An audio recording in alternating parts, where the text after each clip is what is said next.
you want to talk about how this adds to your equipment inventory and also how it relates to storm response?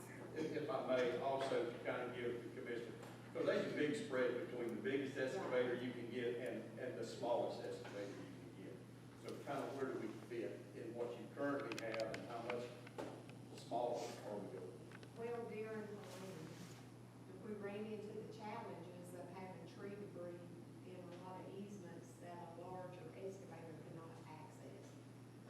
So we attempted to access the easements, and then you basically have to get a permission to enter from private property, and the big excavator just tears up people's yards, and you have to go back fix it.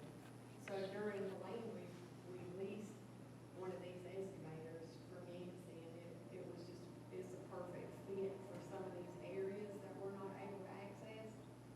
And on this excavator, we also asked for, this excavator will accommodate attachments like a grapple or mulcher, and it'll have multi-purpose use.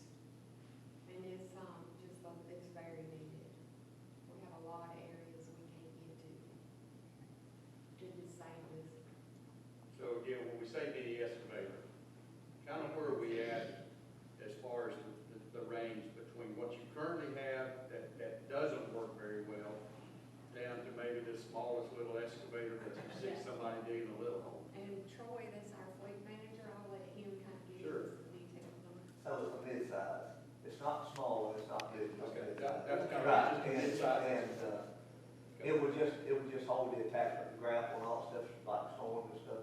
Where we have one now that we work, and this tractor just won't work every single day. So there is lesser, but it won't be the job we need.